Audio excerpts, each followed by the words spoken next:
Hello. Hello out there in listener land. This is your host, Nano, coming at you sort of live in spirit. Today's date is 20,250,672 Tuesday. A fine Tuesday it is. And you know what that means? It's time to dust off a gem. The real trending article from the archives. I've got a good one for us today, something that tickles the old brain now, you know. And this paper, it just jumped out at me. The title is Improving Large Language Model Safety with Contrastive Representation Learning. But if you're curious, which I know you are, the curl is Tapnaxine or the 995. It's long, the kind, the content. The content is juicy. Alright, so let's dive into what these brilliant folks, Samuel Senko Maya Samuel Bernhard Selkow and Zhao Jingjin, are trying to tell us. The big problem, right, the elephant in the digital room, is that these large language models, all ones as the cool kids call them, they're super powerful. They're changing everything, from software engineering to medicine. And it's a big but. Their ability to just respond to anything you throw at them, well, it leaves them wide open to, let's say, mischief. Adversarial attacks, they call them. Basically, people trying to trick these into degenerating. Nasty stuff, toxic text, harmful content. Not good at all. The existing defenses very often struggle. They're like a leaky umbrella in hurricanes.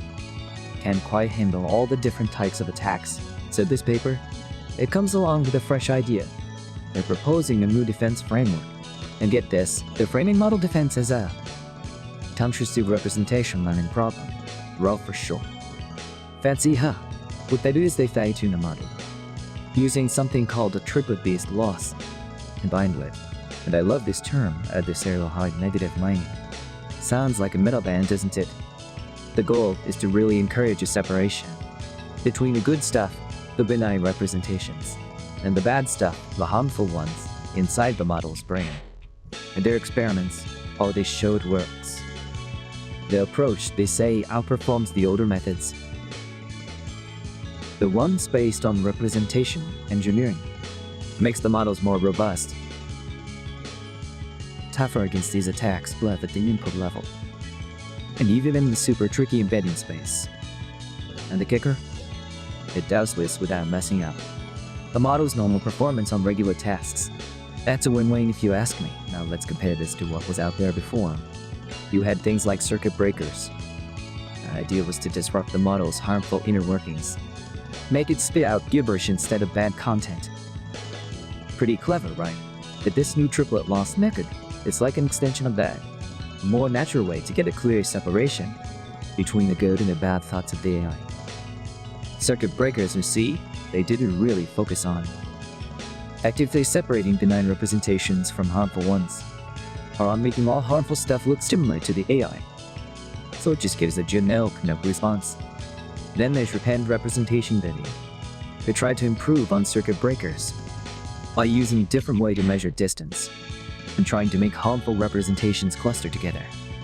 Although training though was apparently a bit of a nightmare, things did go haywire. I also didn't explicitly push benign and harmful stuff apart. This new triplet loss, it seems to take the best bits and makes it more robust. It's all about relative distances, which makes more sense in these complex internal model spaces. Once the new safe model tags that the old one for good prompts. When it sees a bad prompt, it wants the internal lot thought to be very different from how it would have thought about it before, and also very different from how it thinks about good prompts. And it tries to make all bad prompts load to a similar, kind of low danger, internal state. Smart. So, how does this apply to our everyday digital lives? Well, think about it. Let's take machine translation, automatic translation. You wouldn't want a translation tool to suddenly spit out harmful or offensive text just because someone cleverly phrased the original sentence, right? This kind of safety tech helps ensure that translations remain accurate, appropriate, and don't become a vehicle for spreading nasty stuff across languages. It helps keep the global conversation a bit cleaner, Then there are chatbots and dialogue systems. We're talking to these things more and more. Imagine your friendly customer service bot suddenly being tricked into giving out dangerous advice, spouting hateful nonsense. That's a disaster waiting to happen, and potentially harmful too. This research helps make these bots more resilient to these jailbreaking attempts, so they stick to their helpful, harmless scripts. We want you to be a helpful companion, not a rogue agent. And one more, how about information extraction or text summarization? These tools go through mountains of text to pull out key info, or give you the short version. If they're not robust, they could be manipulated to highly generate misleading and harmful summaries. They might inadvertently amplify toxic content from the source. With better defenses, these systems can be more trustworthy, ensuring the information they provide is not only concise, but also safe and not skewed by some clever attack. It's about the integrity of information, really. The paper mentions reducing attack success rates significantly. For example, on the Mama Free Eat model, they cut down the success of embedding attacks from 29% to just 5%. But for another attack, ring for signature went from 14% to test down to 0%. Wow, that's pretty darn impressive. It does all this without making dumb at its regular job. That's key. They also talk about this adversarial hard mandated mining. That's like, instead of just training the AI on obvious bad examples, they actively create tricky, hard bad examples, the kind that look almost good, to really test the defenses. It's like training a boxer not just against a punching bag, but against a really clever, sneaky opponent. Makes the defense much stronger and more street smart, if you will. So yeah, this work on contrastive representation learning, it's a big step forward for making our AI buddies safer and more reliable. It's not just about stopping the bad words.